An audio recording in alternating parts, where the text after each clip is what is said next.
What's going on, guys? Welcome back. So, a few of you have been asking for us to get back into Immortal Thor. Just a few people. But yeah, we're picking it back up now that we're caught up with the other playlists and things are starting to get crazy in this story. So with that said, if you enjoy these videos, be sure to drop a like, subscribe if you're new to the channel, and don't forget to hit that bell up top to get all notifications. Alright, so jumping back into Immortal Thor, we pick up with issue 19, which is a really good place to jump back in, because right now with Thor leaving Asgard to speak to his mother, Freya, the goddess of the hunt, who's one of his mothers, the one that raised him, for a moment here this allows the story to make its rounds, and briefly fill us in, to catch us up on everyone else, like Magni, Sif, Amora, Beta Ray Bill, Scourge, and even Odin, because just after Thor leaves, Magni, who's Thor and Amora's son from an alternate future, he approaches Sif looking for Thor and referring to him as father, which is something that he doesn't usually do because of the whole thing with present day Thor undoing the future version of himself that would become Magni's father. So for Magni, they're not quite the same person, but in this moment it just kind of slipped out. So for Sif, with her hearing this, it causes her to notice that she still has some feelings for Thor. And they don't go too deep into it here, because Magni's just like, my mind knows, but my tongue makes the error. I know that feeling. And Sif just says perhaps it's the heart that errs, which on one hand leads to her giving advice to Magni, but it's also her noticing something about herself that she didn't know was still there. And there's even more for Sif that we'll see in a moment. But in the here and now with Magni mentioning how he didn't really plan for any of this, as far as coming here or being Thor's heir, and how he barely knows this Asgard, and this just has Sif giving him the advice to make his rounds, so he can get to know Asgard and find his place in it himself. So that's precisely what he does next. And in the case of Amora, who's watching Magni, for a moment here she thinks about this plan that she's put together, because like we saw, she literally tricked Thor into bringing back Magni from a future that no longer exists, so that when Thor dies, the all power will travel to Magni. But what she's not sure about is if Magni dies and he doesn't have a child, if that power will come back around to her, where if there's no child for it to go to, would it just head over to the next parent?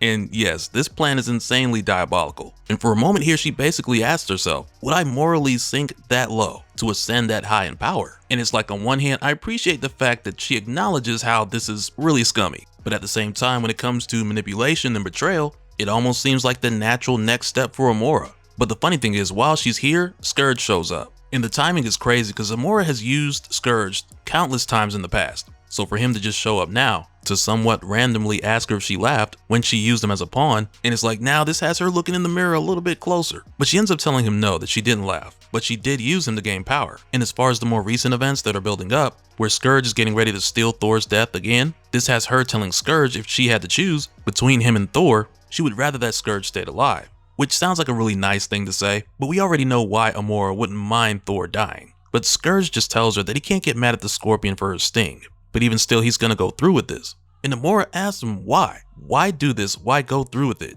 You're alive now, you can do anything, everything. So he tells her what use is everything if I lose the one thing I truly had, just before he walks away. And it has Amora speechless. Those words cut deep, especially with her plotting this huge sacrifice to gain an insane amount of power. So yeah, those words cut deep like a double-edged sword. And just after this, when we go back to Magni, we see that he's made his way to Beta Ray Bill first. And for a portion of this, the artwork's gonna change quite a bit, with Immortal Thor issue 19 being a celebration of different artists like Dan Jurgens, Juan Ferreira, and about 17 others, or something crazy like that. But in the here and now with Magni going to Beta Ray Bill first, he does this because in his alternate future, Beta Ray Bill was considered to be a legend, and that's one of the first things he tells him. But when he asks if this makes Bill happy or bring him cheer, he just tells Magni it should. I apologize that it does not. I'm not a god, Magni, nor am I human. I am the last of a race I avenged, but failed to protect, and sometimes I wonder if I can have a home, here or anywhere else. And it's something that Magni can kind of relate to an extent, since his timeline no longer exists and he's trying to find his way in the here and now. But after this, when we follow Beta Ray Bill, when he goes to see Sif, this now sets us up for a really short but very meaningful exchange between the two of them, considering their history as well as Sif dealing with a lot of emotions right now, and not just for Thor but for Bill as well. And in Bill's case, he's wrestling with the idea of not just finding what and where is home to him now, but he's also looking for something more permanent and something with stability. And as soon as he gets here, Sif notices that he's in this down kind of mood, and when he changes to his mortal form, she tells him right away that he didn't have to do that. And for a moment he points out how they're both able to see him for who he is, because regardless of what form he's in, nothing truly changes on the inside. But then he tells her here, I've held the Twilight Sword and felt triumph for a time. I've held Mjolnir and felt belonging for a time. Then he asks Sif, if I held you, would I feel it only for a time? And in response, she tells him, I'm not a weapon. And that's when he lets her know, and I am. Perhaps I am nothing else. And he just walks away. And it's like, man, now it has Sif thinking about who she's held for a time and the ones who she's lost who are only temporary for her. And it's pretty crazy for Sif because with all these thoughts and these feelings being stirred up about Thor and about Beta Ray Bill, which I wouldn't say in either case are just as simple as her missing either one of them, but instead I would say it's more like a domino effect that started with Magni, but it eventually leads to Sif thinking of her deceased brother, Heimdall, who was also only around for a time. So this led to Sif having the impulse to look to the stars, and then look beyond the stars, to the distant galaxies, to the edge of the universe, the borderlands of all creation, straining her inherited gift of sight to the utmost. Sif beheld the far shore, and somewhere beyond that realm was her brother's spirit. If she could only see him once more, would he be at peace? Was Heimdall happy, lost in the plane of wonders, or was he simply lost? And what's wild, as she's trying to see him, we're actually taken to Heimdall. And all we see in this brief moment is Heimdall yelling to Hermod, telling him that Nergal, or however you say it, not really sure, but he's telling him the City of Death is alive, and that Hermod the Swift should run as quickly as he can to warn Asgard and tell Thor. But when Hermod hesitates, since he doesn't want to leave Heimdall, this leads to him getting snatched away. And aside from this, we're also told that Ullr, the god of doom, is watching too. And along with him here in Ullr's hall, we still have both Athena and Zeus here, which has been the case since Thor and Zeus went at it back in issue 15, I think it was. But while they're here, Ullr asks Athena, what card is it that she draws for Thor? So she draws the card and she tells him,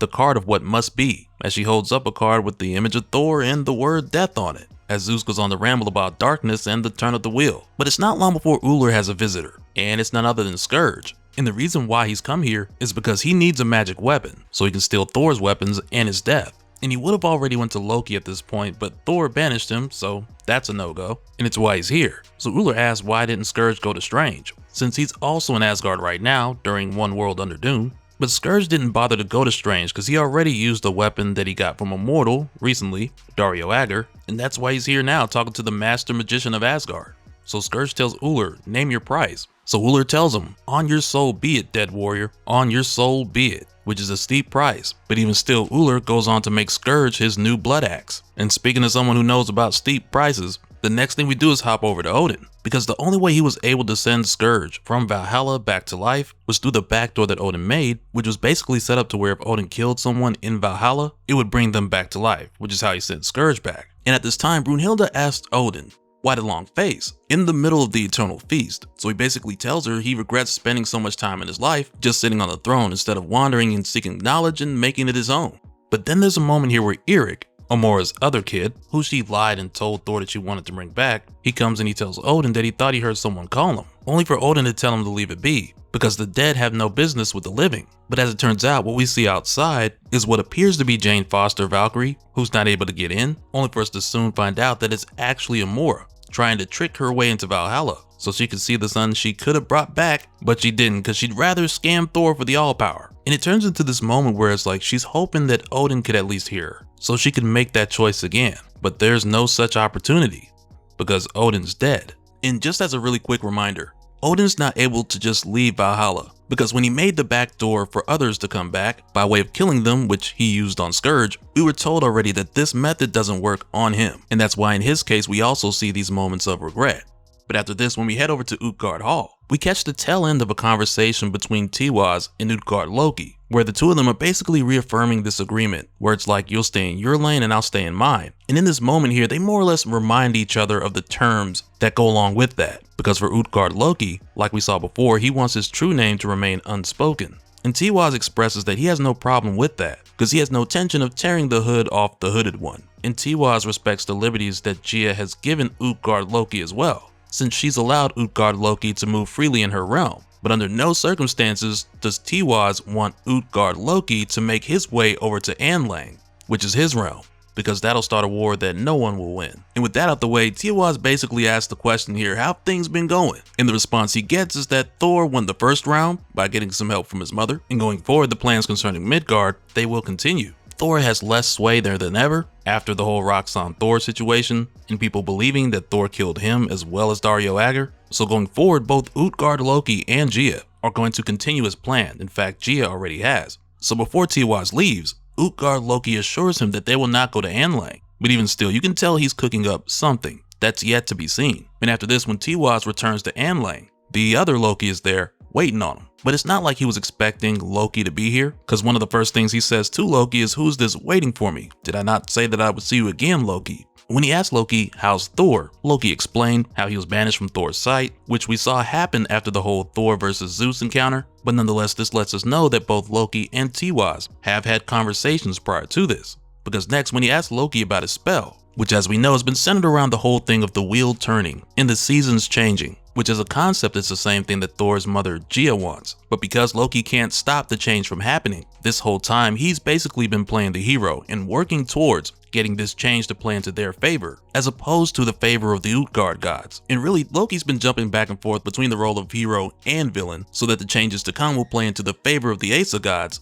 as opposed to the Utgard gods. And I would just say the Elder gods in general, but then that would include Tiwaz. But from what we've seen, he's really just been doing his own thing. But at the same time, with everything that's happening, there's definitely an Asa Loki versus Utgard Loki battle that's going on here, with both of them wanting a different outcome from this inevitable change. And when this conversation ends, much like we saw with Utgard Loki, this Loki's ready for the next phase. And he's like he'll do it himself if he has to, which is a bit more direct than how Utgard Loki said it, but very similar to their respective plans. And back over to Uller and Scourge. At this point, Scourge now has his new blood axe. And later on, we'll talk more about how much this means to Scourge, because it goes beyond him just doing what Odin asked before, when Odin sent Scourge back from Valhalla to save Thor. Because for Scourge, this isn't so much a rescue mission, because for him it's way more personal, because he needs to take back what he lost when Thor was marked for death. And there's an upcoming issue that focuses much more on that. So we'll dive deeper into that discussion when Scourge comes face to face with Thor. But right here, as Uller's watching Sif on the Rainbow Bridge, he tells Scourge here, "One way or the other, your doom is sealed, warrior, and the dark doom is surely coming. For the key is once more turned, the gate once more unlocked. The Utgard gods come, and this time, they come for Asgard," as we go on to see Toronos making his entrance. But before we see what happens next, for a moment here we jump over to Thor, who like we saw earlier made his way to see his mother Freya. And while they're talking, she mentions how this huge beast that she slayed is a bit of a favor to some refugees who prayed to their god, but Freya, the god of the hunt, answered. And then she tells him she's basically to these people what Thor is to the people of Midgard. So Thor gets a bit sarcastic and he's like, "Oh, so they believe you to be a murderer, and they want you to quit their Avengers. I'm sorry to hear about that." So at first she thinks this is what Thor's come to get advice about. But like we've seen throughout this series, Thor has been figuring out more things on his own. So really this is more the case of him coming to see Freya and fill her in. Because the last time the two of them had a sit down, it was back during the return of Donald Blake around that time, and Odin was still alive, so it's been a minute. But one of the first things that Thor tells Freya is that he's now a father. And man, when I tell you, Freya goes through a range of emotions as Thor goes on to give her more of the details, which eventually lead to him telling her that the child is grown and Amora is the mother. And it's just funny how she basically has to force herself to tell Thor that she's happy for him. So he fills her in on everything from how Magni came to be and how the future Thor gave him his memories, so this Thor can undo that timeline, as well as what happened in this series with Magni coming back. And Thor believes when the time comes, Magni will make a good king, in spite of Thor saying before that the throne was cursed. Then he goes on to tell her about the vision that he saw from the Black Winter that would eventually lead to his death. And as you guys know, this is something that we've been waiting on for a long time. And I mean, it feels pretty bad saying it with Thor right here, like, "Oh man, we've been waiting for you to die, man, hurry up." But for a while, it's kind of been unclear whether or not the things we saw in the previous series were just going to be thrown away, or if they even mattered anymore, to any extent. But as it turns out, not only are those events still relevant, but we'll also see in time how this comes back around to Scourge, when we get into the motivations behind why Scourge is doing what he's doing. But as for Thor at this time, it's something he's still trying to figure out, because he even brings up here the events from the Black Infinity Stone saga, when he fought Thanos in the time of war, as well as the whole thing with Mjolnir and the Bifrost being fixed. But even with it seeming like all those issues had found a solution, this has Thor like, man, I should have known. One winter leaving was just making room for another, almost as if every solution found was just another season passing by. And for Thor, since he surrendered the threat of fate a long time ago, which is basically what paved the way and allowed for the loophole of Roxanne Thor to be a thing, this now has Thor believing the death that's coming for him is going to be final. But he's not even sure if it's that and that alone, because he's like, it's possible that he surrendered his threat of fate, or he's been made some kind of sacrifice by either Gia, Loki, or Odin. As of right now, Thor just doesn't know. So Freya asks Thor, will he run from it? Will he run from death? So he tells her here, I will run from my death. I will fight my death. I will rage against my death. I will even trick my death. For am I not kin to tricksters? Am I above a good trick should one come to me? I say thee nay. All this I will do, yet there is a thing I will never do, on my own blood, and that is offer my death to another. No other life will be given or taken to prolong my own. This I vow. And after hearing this, Freya just tells him that he actually doesn't need advice from her, because even with this being the chance of things not ending well for Thor, she tells him nothing will defeat him, not even the end of his tale. And it's kind of a moment here, because she tells him, because you are my son, because you are, and then a voice just yells Thor out of the Bifrost, because now Sif has come to tell Thor that they've got a visitor in Asgard, who like we saw is Toronos, who has been nailed to his own wheel. And his storm is just going crazy in Asgard, which is not good. So yeah, this is basically a message that Asa Thor cannot afford to ignore. But yeah, if you enjoyed the video, do be sure to drop a like. And now that we're getting back into the Immortal Thor series and picking back up with the playlist, we'll find out more about what this means, as well as what's going on with Scourge, whose motivations are on a collision course with Thor's, and the update on Thanos, because now this is said to be the beginning of Thor's final adventure. And so now real quick, I want to give a special shout out to all the patrons. Thank you guys for all of your support. And for anyone who's new here, who wants more information on how to support the channel, I got a link below where you can go to patreon.com/dopespill. But that'll do it for this one, guys. Let me know your thoughts down in the comments below, and we'll do it again on the next one. Alright, later.